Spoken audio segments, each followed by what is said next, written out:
Espace TV, le 22h.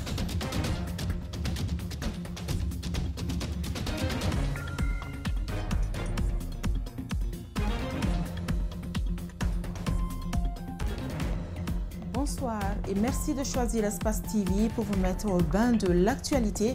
Nous sommes le 3 mai et c'est la journée internationale de la liberté de la presse. La Guinée remonte la pente et se taille la 84e place sur 180, soit une avancée de 25 points.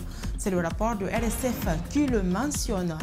Blaise Bakary Beavogui, connu sous le nom de Mastagui, repose désormais au cimetière de Cameroun. Le co-animateur de Journal Rappé sur Espace TV est décédé jeudi dernier à l'âge de 41 ans des suites d'une longue maladie. Ce mardi, sa famille, ses amis et autorités lui ont rendu un vibrant hommage.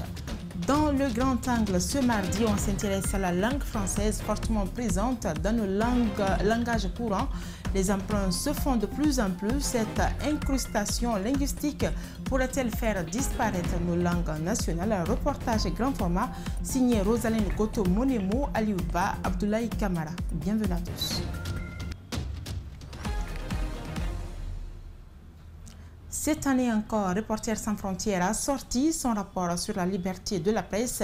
Comme d'habitude, beaucoup de pays ont régressé, beaucoup d'autres aussi ont fait des efforts. C'est l'exemple de la Guinée qui, cette année, occupe la 84e place sur 180, soit une avancée de 25 points. Certes, un bon classement, mais il y a encore beaucoup d'efforts à faire, comme pour tous les autres pays. Mamadou Sadlouba. En matière de liberté de la presse, la Norvège bat tous les records. Ces 6 dernières années, aucun pays n'a réussi à lui prendre la première place. Mais parmi les pays à féliciter, figure aussi la Guinée, qui cette année a fait des efforts pour se retrouver à la 84e place, soit 25 pays détrônés, dont la Mauritanie, l'Ukraine ou encore le Mali qui frôle la barre rouge avec 12 points perdus. En 2020, la Guinée était à la 110e place avec 3 points perdus. En 2021, on a fait un effort pour gagner 1 point et se retrouver à la 109e place. Ces 3 dernières années, 2022 est donc l'année où la presse guinéenne est beaucoup plus libre, selon Reporters sans frontières. Durant la présidence d'Alpha Condé, les autorités tentaient régulièrement de censurer les médias critiques du pouvoir.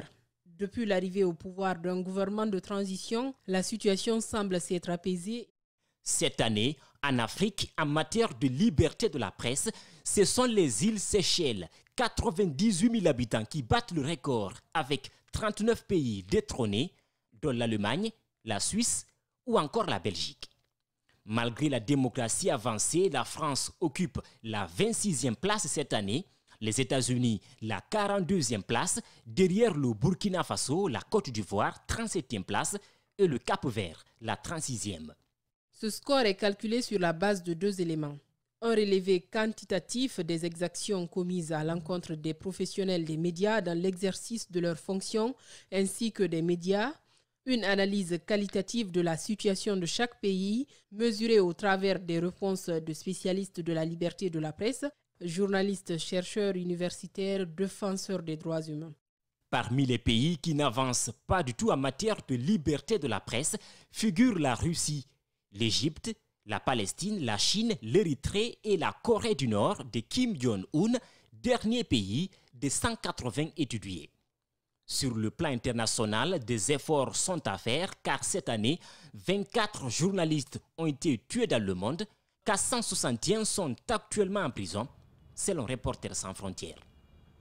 En Guinée, cette journée intervient dans un contexte particulier qui est la transition. Les hommes de médias entre le mauvais traitement et parfois collaboration difficile avec l'exécutif. Malgré tout, la passion d'informer les populations en temps réel n'a pas manqué. Malik Senghana Kamara, Ibrahim Sone Kamara. Dans la salle de rédaction de la première radio communautaire de Guinée, Familia FM, les journalistes et reporters sont en pleine activité pour informer leurs auditeurs. Malgré les conditions de travail, ils ne perdent pas de vue leur mission d'informer. Les hommes de médias travaillent dans des conditions, en tout cas, plus ou moins difficiles. En Guinée, le débat reste ouvert sur la liberté de la presse. Les autorités de la transition ont exprimé certes la volonté de laisser cette corporation travailler en toute indépendance, sauf que l'accès à l'information reste un autre problème pour les médias privés. Puisqu'on a constaté qu'au niveau du Palais Mohamed V, par exemple, les journalistes de la presse privée ont du mal à avoir accès à certaines activités officielles qu'on y organise. Si on arrive à résoudre ce problème, c'est que l'année prochaine, on pourra encore connaître des bons. On ne peut pas parler de liberté de presse sans pour autant parler de la promotion des organes de presse. Pour le président de l'URTELGUI, l'augmentation vertigineuse de la redevance annuelle de 15 à 150 millions risque de faire taire les journalistes dans un avenir proche. Les médias audiovisuels privés, il faut le reconnaître dans les mois à venir. Parce que là, on s'adresse aux autorités du pays. Dans les mois à venir, ces radios vont commencer à fermer portes et fenêtres. La célébration de la Journée internationale de la presse est une occasion pour ces hommes de médias d'interpeller les décideurs. Au président de la République, parce que le président de la transition, nous disons que oui, cette augmentation n'est pas à son actif, mais il doit comprendre que le résultat qui va venir en mai 2023, c'est tout à son actif. À date, aucun journaliste ne se trouve en prison, encore moins en conflit avec la loi dans le pays. Un exploit qui a permis d'ailleurs à la Guinée d'occuper la 84e place sur 180 dans le monde au classement de Reporters sans frontières, estime le secrétaire général du syndicat de la presse privée. C'est une occasion aussi pour les journalistes et techniciens de dénoncer leurs conditions de vie et de travail. À Mamou, par exemple, en plus du manque d'équipement dans certaines radios, nombreux sont des employés de médias qui sont sous-payés, une situation qu'ils dénoncent dans ce reportage d'Abdoulaye Diallo. La Journée internationale de la liberté de la presse intervient dans un contexte économique difficile chez la plupart des hommes de médias privés de Mamou. Des journalistes avec un salaire dérisoire alors que les heures de travail sont illimitées, dénonce-t-il, parmi eux des patrons de presse. Vous verrez ici des journalistes qui sont là depuis 2 ans, 3 ans dans un média, ils n'ont même pas le simple SMIC. C'est inacceptable. Je me pose la question à l'heure actuelle, maintenant là, le mois passé, combien de médias ont au moins respecté le SMIC? Très fort, malheureusement, les journalistes de Mamou ne sont vraiment pas payés en fonction du travail. Parce que nous travaillons très dur. Moi, j'en ai fait 3 radios à Mamou. Et je connais les conditions de travail. Le salaire est minime. Pourquoi continuer à recruter des journalistes et techniciens si vous n'êtes pas capable de s'acquitter de vos devoirs, demande le rédacteur en chef de la radio Espace Mamou au patron des médias. Si vous avez les moyens de payer 3 journalistes convenablement, prenez ces 3 journalistes et payez-les bien, que de prendre une dizaine de personnes et qu'à la fin de chaque mois, vous avez du mal à payer vos travailleurs. À Mamou, ils sont nombreux ces techniciens et journalistes qui peuvent rester pendant des mois sans être payés. Et d'autres n'ont même pas de contrat de travail. Par peur d'être licenciés, ils sont rares qui osent dénoncer cette injustice. Après avoir fustigé le comportement des patrons, le secrétaire général du SPPG à Mamou pointe un doigt accusateur aux employés. Parce que quand vous travaillez et que vous sentez naturellement que vous n'êtes pas vraiment pris au sérieux, que vos droits sont bafoués, il y a des entités auxquelles il faut faire recours. Autre chose dont souffrent les hommes de médias à Mamou, c'est le manque d'équipement dans certaines radios, mais aussi l'accès à l'information, notamment dans certains services publics. Une journée placée sous le thème « Le journalisme sous l'emprise du numérique » pour dire que le métier est envahi par tous, même ceux qui ne sont pas journalistes, et cela grâce au numérique, de ce que dénoncent les citoyens interrogés. Certains pointent aussi du doigt les exactions dont sont victimes les journalistes. Toutefois, ils apprécient leur travail et les appellent au respect de l'éthique et de la déontologie du métier. Justin Lénon. Mardi 3 mai, Journée internationale de la liberté de la presse. En Guinée, les citoyens comme Tidiane Diallo, très accrochés aux médias, saluent le travail des journalistes guinéens et les appellent à plus de professionnalisme. Je vois ce travail-là, un bon travail. C'est un travail à encourager. C'est un travail à bien solliciter aux travailleurs aussi, de prendre du courage, parce que vu ce qui se passe dans notre pays, il faut encourager ceux qui exercent le métier. Alcine Auguste, lui aussi, s'est dit satisfait de la presse guinéenne. Toutefois, il ne tolère pas les exactions dont sont victimes les hommes des médias sur le terrain en plein exercice de leur métier. Les journalistes rencontrent quelques problèmes dans leur métier parce que chaque fois ils sont harcelés, chaque fois ils sont insultés, ils sont humiliés dans leur métier. Autre difficulté qui le fâche, c'est l'accès des journalistes à l'information publique. Même si vous venez interviewer quelqu'un dans un lieu pour connaître son idée ou bien son intention, il peut te rejeter, te refouler sans connaître le but ou bien l'importance de l'information que tu cherches. Cette année, le thème de la Journée mondiale de la liberté de la presse est le journalisme sous l'emprise du numérique. Tidiane Diallo dénonce le fait que tout le monde soit devenu journaliste aujourd'hui grâce au numérique, ce qui sabote le métier à ses yeux. Par exemple, s'il y a un accident au long des routes, nous voyons des personnes venir avec leur téléphone ou pour filmer et lancer sur Facebook. Normalement, ce n'est pas les gens-là qui doivent exercer ce travail. Il y a des personnes spécialisées pour effectuer ce travail, comme les journalistes par exemple. Sur la liberté de la presse, la Guinée peut se réjouir. Le pays a gagné 25 places et remonte au 84e rang mondial, selon le rapport des Reporters sans frontières. Je vous le disais au sommaire, Mastagui a reçu les derniers hommages avant de rejoindre sa dernière demeure au cimetière du Cameroun. C'est à l'hôpital sino-guinéen que plusieurs artistes, collègues et le ministre de la Culture se sont réunis pour lui adresser le message d'adieu. Tous saluent la mémoire d'un artiste engagé et travailleur et parfois incompris. Alcine Bari, Tcherno Sadouba. Dans ce cercueil, Mastagui qui reçoit les derniers honneurs et les derniers témoignages. Comme un symbole, c'est un ami devenu ministre qui ouvre la cérémonie. Son style n'était ni commercial, ni populaire, mais c'était un tenant, l'un des piliers du hip-hop. Et jusqu'à son dernier souffle, je pense qu'il a tenu que ce soit ainsi. Donc c'était pour nous les gardiens du temple. Mastagui, c'est aussi le précurseur du journal Rappé sur Espace TV. Un journal qu'il a façonné de son art et martyrisé de sa plume. On a fait plus de 200 numéros.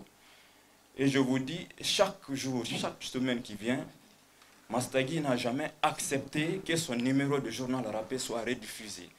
Même s'il y a un problème, il y a 1000 problèmes, il dit Mbari, je viens, on va enregistrer. Un travail reconnu par le responsable du groupe Adafo Media qui vient de perdre un élément important. Mastagui, je retiens de lui, comme tous nos collaborateurs d'Adafo Media, un travailleur acharné, toujours fidèle au poste, qui trichait jamais. La Guinée, c'est le cimetière des talents, Saint-Denis Kamano. Des icônes meurent parfois faute de soins adéquats et d'accompagnement. Et certains n'hésitent pas à dire que les morts ont plus de valeur que les vivants. Il faut qu'on soit là du vivant des gens. C'est important. Il faut qu'on soit là de leur vivant. Quand ils ont besoin de nous, il faut qu'on soit là. Parce que de la mort de Mastagui jusqu'à l'enterrement, chacun va donner quelque chose, chacun va contribuer. Mais cette contribution allait être beaucoup plus significative si elle était venue de son vivant.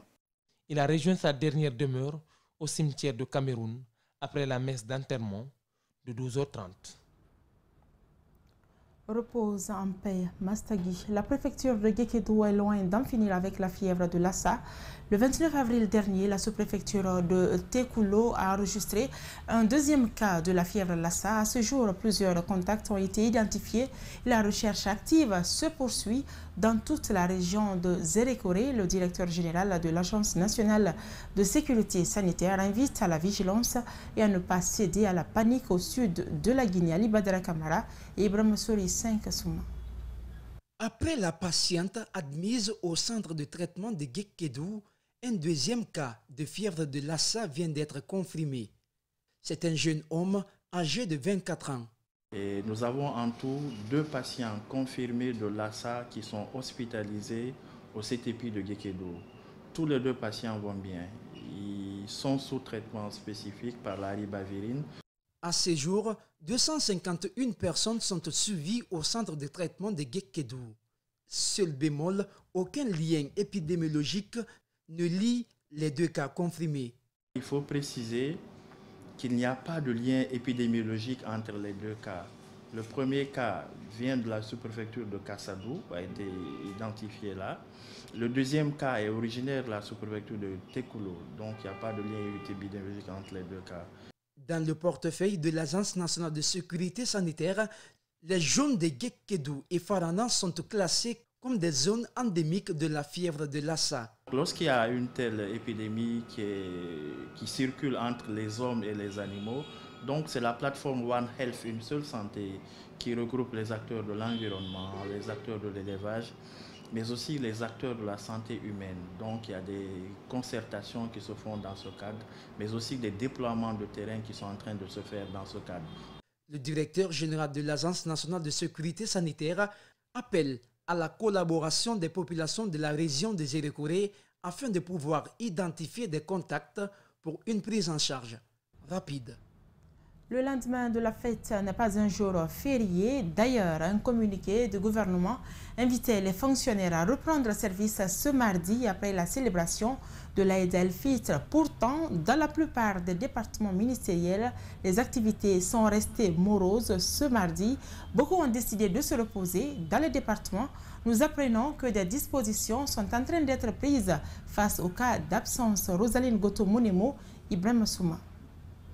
Dans les départements ministériels visités ce mardi, la reprise du travail a été partielle, bien que cette journée n'a pas été décrétée fériée. Si certains fonctionnaires étaient à leur poste, d'autres étaient simplement absents. La plupart de ceux trouvés sur place étaient des responsables. Dans ces départements, les présidents ont dû faire le travail de toute l'équipe. Le personnel, en tout cas utile, si je peux me le permettre, pour la journée d'aujourd'hui est bel et bien en place. Vous avez trouvé le parapluie que j'ai sorti, tout est dispatché déjà. Ça, c'est la journée de, vous voyez, le 3, 5e mois, un peu partout. Et de l'autre côté, les travaux sont confiés à ceux qui sont actuellement dans les bureaux et ils vont faire le compte rendu pour tout ce qui mérite d'être évacué aujourd'hui. Nous avons eu des nominations la semaine passée et donc les installations étaient en cours aujourd'hui. Beaucoup se sont rendus là-bas après s'être présentés au département. Des responsables de certains départements envisagent des dispositions face à ces cas d'absence enregistrés ce mardi. Ils trouvent que le personnel s'est volontairement absenté, vu qu'un communiqué était passé les invitant au travail. En ce qui nous concerne au ministère des Mines, certes, il y aura des excuses, mais je ne manquerai pas de les faire remarquer cela dès demain pour ceux qui ont voulu observer cette journée à la maison. Le ministre m'a reçu ce matin pour donner des instructions fermes, d'identifier déjà les postes vacants, les postes absents, pour que nous fassions quand même une note de service pour essayer de voir un peu comment à l'avenir on peut causer ces choses-là. Il faut noter qu'il y a des fêtes dont le lendemain est décrété férié, par contre d'autres non, notamment la fête de Ramadan. Cependant, selon certains citoyens, le lendemain de chaque fête devrait être décrété, chômé et payé. Ils invitent même les autorités à acter et officialiser cette décision. Entre le public et le privé, où est-ce que la vie professionnelle est plus attractive dans le choix? Bien de raisons sont évoquées. Déjà, plusieurs jeunes peinent à se trouver un emploi dans les secteurs publics ou privés. Des jeunes rencontrés ce mardi par notre équipe de reportage parlent des conditions d'emploi et dénoncent ceux qui se serviraient de leur poste pour harceler les demandeurs d'emploi. Les raisons amènent certains à migrer vers le privé et l'entrepreneuriat, la troisième option. Gena Bangoura, Abdoulaye Kamara. Moi, à mon humble avis, j'aimerais bien travailler dans une entreprise publique. Je me rappelle du dernier concours de 2007, on l'a participé, mais malheureusement, vous savez ce qui s'est passé, tous les Guinéens sont au courant. Même si à la base, le souhait était de travailler dans le public pour servir la nation, des conditions de travail et d'embauche qui laissent à désirer freinent plusieurs jeunes dans leur élan. Nous avons une administration qui est paresseuse et dormeuse en même temps. Eh bien, nous sommes des jeunes qui aiment travailler, alors nous préférons le secteur privé. Parce que là, ça travaille, il n'y a plus de célérité et de rigueur dans les travaux qu'on nous confie. Tu vas vers quelqu'un pour t'aider, la personne, qu'est-ce qu'elle te présente? Soit si tu es ravissante, belle, la personne te propose d'abord de sortir avec lui ou bien de faire quelque chose que toi, ta dignité ne te permet pas. Mohamed Neto, diplômé en génie chimique, ne pense pas atteindre son objectif dans l'administration publique ou encore dans les privés. Il a une autre option. Les raisons sont simples. Premièrement, avec l'entreprise privée, on va exploiter son propre idéal, mettre en valeur ses propres intelligences ici en quelque sorte. Et deuxièmement, ça va permettre de t'employer soi-même. Cette jeune diplômée dit ne plus savoir sur qui compter. Selon elle, les autorités ont leur part de responsabilité dans la configuration actuelle du travail en Guinée. J'aimerais faire appel aux autorités, mais là, je ne sais pas qui je vais appeler dans l'autorité, puisque là, c'est les autorités même qui nous fatiguent sur ce point. Force est de constater que des règles et principes du travail sont foulés au sol dans certains établissements privés en Guinée, ce qui s'explique par le renvoi de certains travailleurs sans fondement, ont signalé ces jeunes. Un aspect qui mérite l'attention des dirigeants, d'après ces jeunes rencontrés. Après les 30 jours de pénitence, les fidèles musulmans entament dès ce lendemain de la fête 6 autres jours de jeûne. C'est la sunna du prophète Mohammed, paix et salut sur lui. Ce jeûne n'est pas une obligation selon l'imam et même dans le Coran. Des musulmans choisissent donc de le faire pour implorer le Tout-Puissant Allah de pardonner leurs péchés. Ce jeûne, selon les religieux, équivaut à une année entière de Ramadan. Reportage Marissa Kamara, Aliouba. Après l'Eid el-Fitr, certains musulmans désirent recevoir plus de récompenses divines avec la sunna du prophète Mohammed, paix et salut sur lui, les 6 jours après le Ramadan. Après avoir appris son importance, Abdourahmane Silla n'a jamais manqué de la pratiquer. Cela fait bientôt 5 ans. J'ai commencé aujourd'hui les 6 jours. Bon, mais j'ai l'habitude de le faire il y a très longtemps parce que ça a une importance capitale. Et dans presque le pardon qu'on demande à Dieu, d'effacer nos péchés, les grands imams nous ont dit que quand vous faites les 6 jours, franchement, ça a un avantage de 1 mois. C'est comme si vous avez jeûné 1 mois durant. Quiconque ne se souvient pas de Dieu n'a pas de chance de l'histoire. Alors c'est pourquoi je gêne. Chez moi, toute ma famille gêne. Cet autre croyant ne compte pas accompagner le Ramadan pour une raison de santé, mais croit en la récompense que réserve Dieu à ses serviteurs. Même si je veux gêner, mais je ne peux pas, parce que je suis souffrant. Si vraiment tu es en bonne santé, jamais tu refuserais de gêner. Ce n'est pas une obligation, précise le premier imam de la mosquée Fofana dans la commune de Matoto. Il évoque toutefois son importance.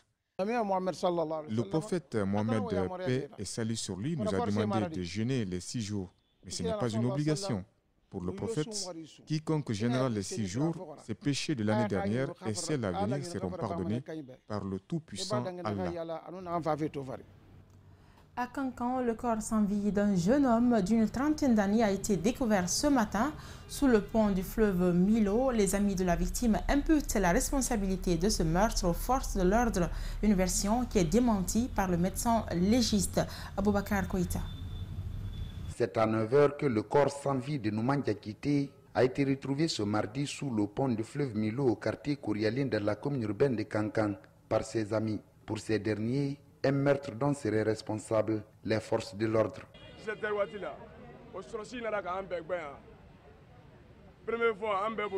On était tous ensemble ici hier jusqu'à 17 h. Le moment où les forces de l'ordre sont venues nous disperser, depuis on ne s'est plus revus. Ce sont les mêmes forces de l'ordre qui l'auraient tué, s'emparer de ces objets et venir le déposer sous le pont. Elles nous ont causé beaucoup de tort ici. L'autre fois aussi, elles ont blessé un de nos amis au niveau de la tête.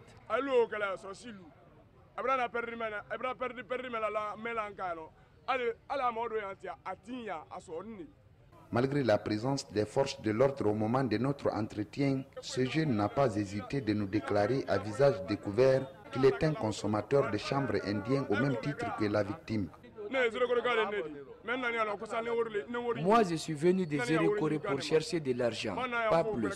Mais après le travail, je viens prendre ma consommation ici, puis je retourne au travail. Le médecin légiste n'approuve guère cette déclaration du jeune Mémé. Pour Dr Lansine Ouattara Condé, la trentaine serait décédée d'une mort naturelle. Effectivement, on a trouvé le malade déjà, le corps sans vie et un corps qui est raide. Et après les examens, nous n'avons pas vu de signes d'agressivité sur son corps. Pour le moment, je m'abstiens beaucoup, mais quand même, ce que je peux dire à ce sujet, jusqu'à preuve du contraire, ce que moi j'ai constaté, ne peut être qu'une mort naturelle. A précisé que de 9h à 11h, heure à laquelle nous quittions les lieux, le corps du jeune était étalé sous le pont attendant l'arrivée du service de la protection civile.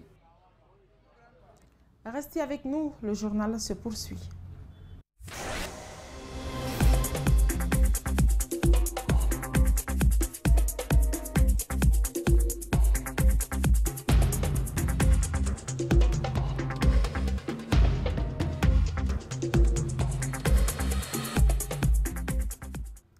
Le français, langue officielle en Guinée, s'est foncièrement intégré dans nos langages courants de nos jours dans plusieurs foyers, mais pas seulement. La langue française est omniprésente dans les conversations difficiles pour certains de discuter sans emprunter à la langue de Molière les mots pour exprimer ses idées ou se faire mieux comprendre par leur interlocuteur. Cette incrustation linguistique pourrait-elle faire disparaître nos langues nationales? Élément de réponse avec Rosanine Gotomonemo, Aliouba et Abdoulaye Kamara. La Guinée citoyen birin magandre menga saima ya katera mo ko mo fala matiti masandi c'est prima prix koroko. Aujourd'hui, ils sont nombreux ces citoyens qui empruntent aux langues comme le français pour s'exprimer dans leur dialecte. Cette femme n'a pas eu la chance d'aller à l'école. En famille, c'est uniquement le soussou qui est parlé bien que les enfants soient scolarisés.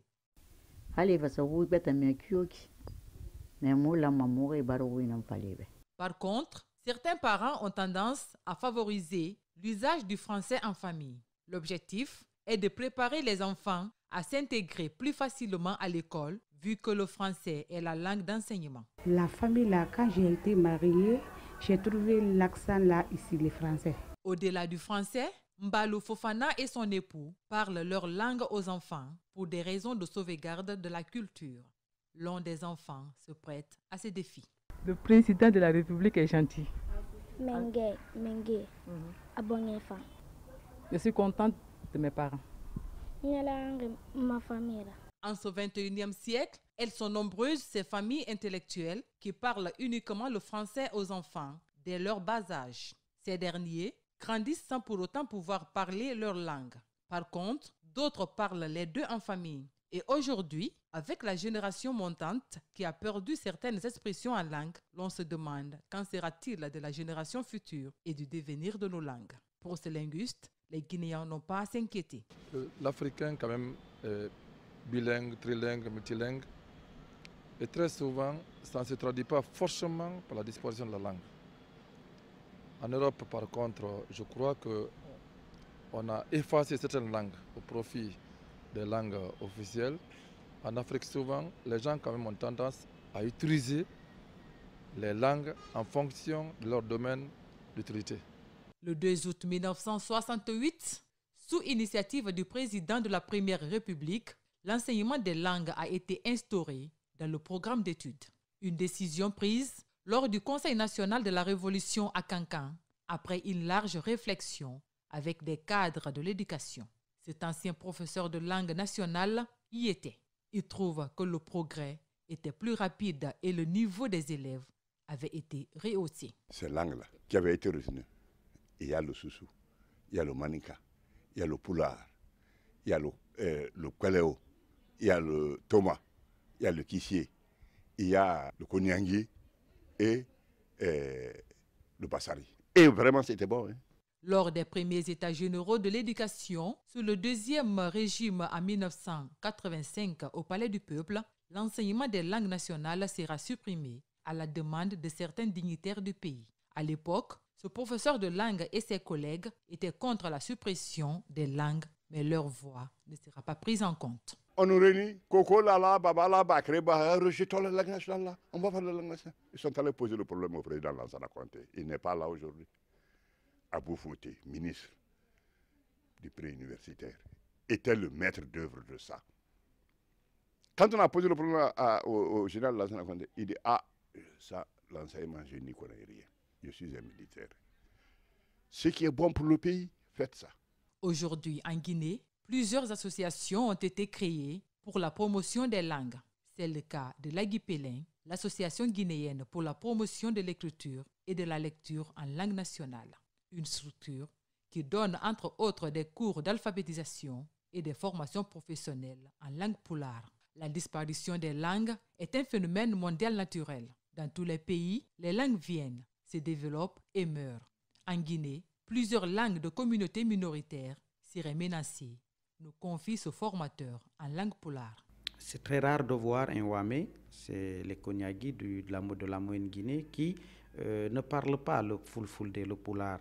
Et ce n'est pas que la langue elle a disparu, mais elle n'est parlée que dans une entité toute petite. Et si vous prenez le Miriforé, aujourd'hui, on ne peut pas imaginer qu'il y a une langue en Guinée qui s'appelle la langue des Miriforé. Le lélé, aujourd'hui, c'est très difficile de cerner c'était quoi la langue lélé. Il y a des bagas qui ne s'entendent pas.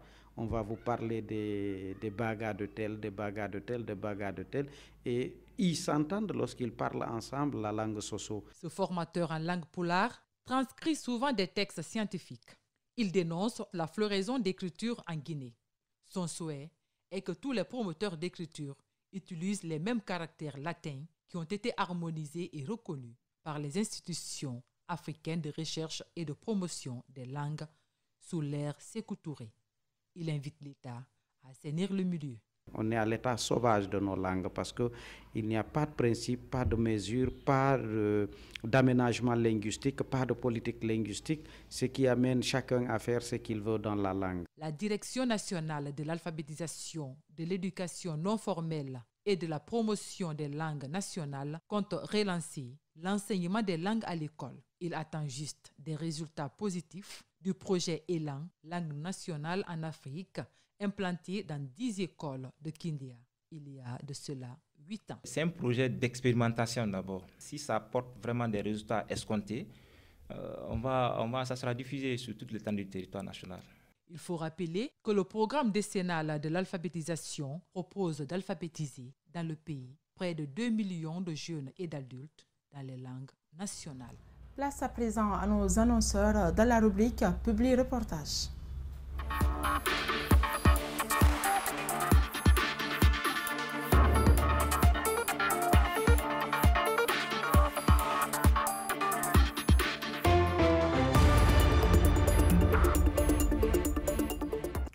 À Zérékouré, la campagne nationale de distribution des moustiquaires imprégnés d'insecticides de longue durée d'action a débuté ce mardi. Ce sont 9 millions de ménages qui sont visés par cette opération. L'initiative portée par Catholique Relief Service s'inscrit dans le cadre de la lutte contre le paludisme dans le pays. Aussi, les habitants de Kénendé Plateau, secteur 4, se frottent désormais les mains.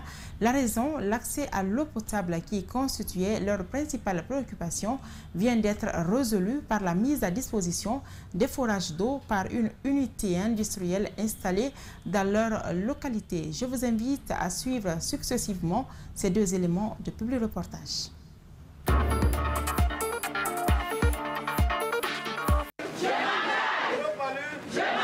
C'est le centre de santé du quartier commercial qui a servi de cadre pour donner le premier coup de sifflet concernant le dénombrement des ménages. Autour des mêmes objectifs, plusieurs cadres ont été mobilisés pour donner un sens à l'événement. Le directeur adjoint du projet de lutte contre le paludisme à Catholique Relief Service donne les objectifs. Le ministère de la Santé, avec l'appui de ses partenaires, organise cette campagne de masse qui consiste à distribuer les moustiquaires dans chaque ménage pour pouvoir réduire les piqûres de moustiques et réduire ainsi le nombre de cas de paludisme ainsi que le nombre de décès.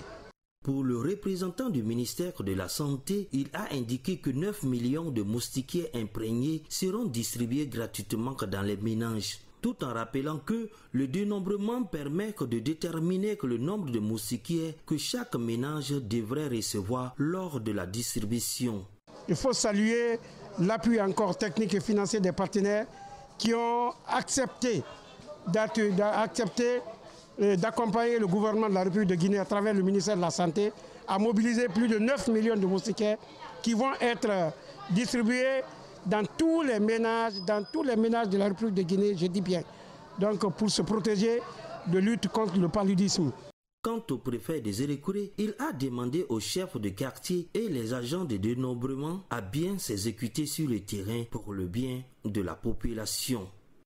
Je demanderai aux chefs de quartier ici présents ou ceux qui ont suivi la formation de continuer pendant les 2 jours de suivre correctement.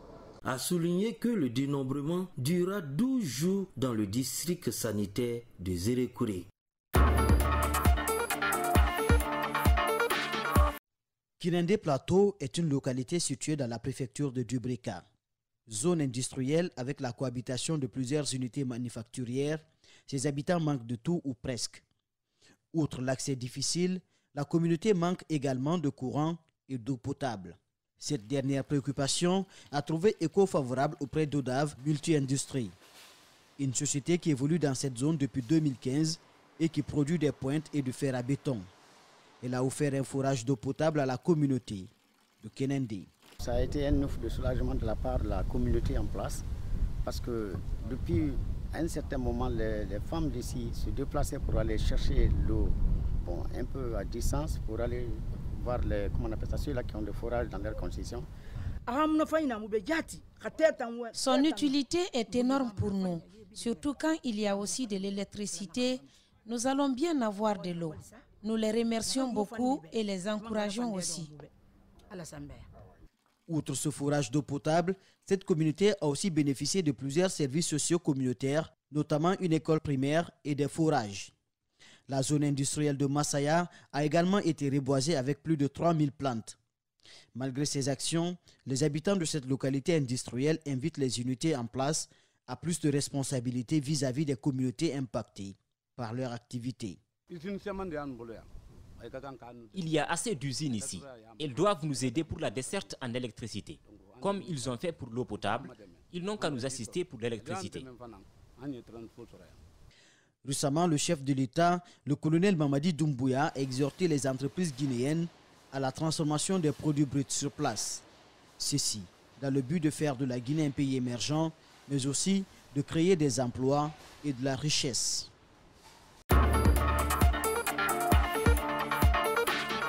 C'était là l'essentiel de ce 22h en ce 3 mai. Merci de nous regarder un peu partout à travers le monde via nos canaux de communication. Au revoir et portez-vous bien.